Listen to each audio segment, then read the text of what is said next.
సింహం అడవిలోని జంతువులన్నీ రోజు ఏవి దొరుకుతాయో వేటాడి తింటుంటే జంతువులు ఉండవు కదా, ఇట్లా తింటుంటే అన్ని ఎన్ని దొరుకుతాయి తినేస్తుంటుంది. అయితే జంతువులు అనుకుంటే మన అందరిని తింటే మనం ఏమి ఉండవు ఇక.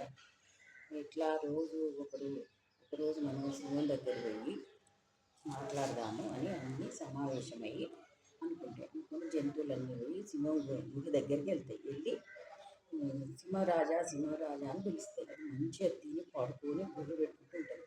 వీళ్ళ పిలుపుకు లేచి వస్తుంది. ఏంది, ఎందుకు వచ్చారు నా గుహ దగ్గరికి అని అంటే, సింహరాజా మీరు రోజు ఎన్ని దొరుకుతాన్ని తింటున్నారు, అన్నీ తింటే మరి మేము అందరం ఉంటాం కదా, మళ్ళీ నీకు ఆకలి అయితే ఎట్లా? అందుకనే మేము ఒకటి ఆలోచించిన ఉపాయం అంటే ఏంటిది అంటే, మేము రోజు ఒకరం వస్తాం నీ దగ్గరికి, నువ్వు దగ్గరికి వస్తాము, రోజు ఒకరిని తిను అని అంటే సింహం కూడా నిజమే అనుకుంటున్నాను. నాకు కూడా వేటాడము పరిగెత్తడం ఇదంతా శ్రమ తగ్గుతుంది, నా గుహ దగ్గరికి వస్తున్నాయి కదా మంచిగా తినొచ్చులే అని అంటూ సరే అంటే రోజు ఒకటి వస్తుంటుంది సింహం గుహ దగ్గరికి. ఒకరోజు ఒంటె, ఒకరోజు ఏనుగు, ఒకరోజు జింక, ఇట్లా రోజు ఒకటి వస్తుంటే ఒకరోజు కుందేలు వంత వస్తుంది. కుందేలు పోతే పొమ్మంటే కుందేలు ఇక మెల్లగా పోతుంది. మెల్లగా చెంగు ఆలోచించుకుంటూ పోతుంటుంది. ఈ సింహము ఇట్లా అందరినీ తింటే ఎట్లా అని అనుకొని ఆలోచించుకుంటుంది. పోయే వరకు ఒక బావి కనబడుతుంది. బావిలో తొంగి చూస్తే బావిలో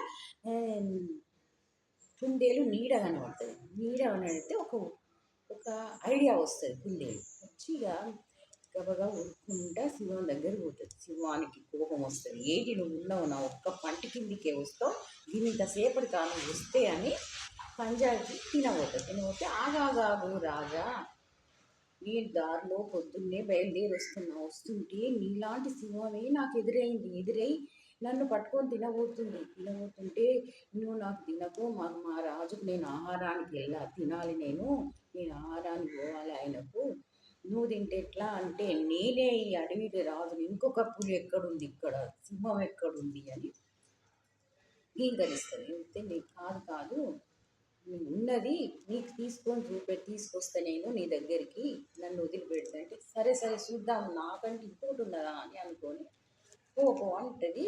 అందుకనే నేను నీ దగ్గరికి వచ్చినా, నేను తీసుకొని పోతా అంటే ఈ సింహం అంటది, అమ్మ ఇంకొకటి ఉన్నదా అలాంటిది, పోదాం పదా అని చెప్పేసి కుందేలు వెంబడి సింహం వెళ్తుంది.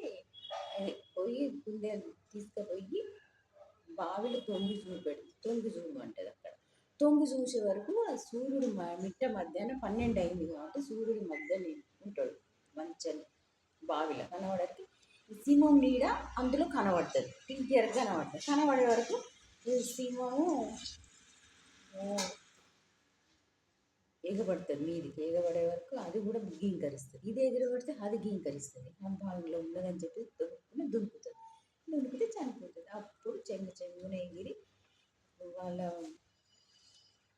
అడవికి వెళ్ళి అందరికీ చెప్పి సింహం పీడ పోయి మనం హాయిగా ఉండొచ్చు, బుద్ధి బలం కండబలం కంటే బుద్ధి బలం గొప్పది.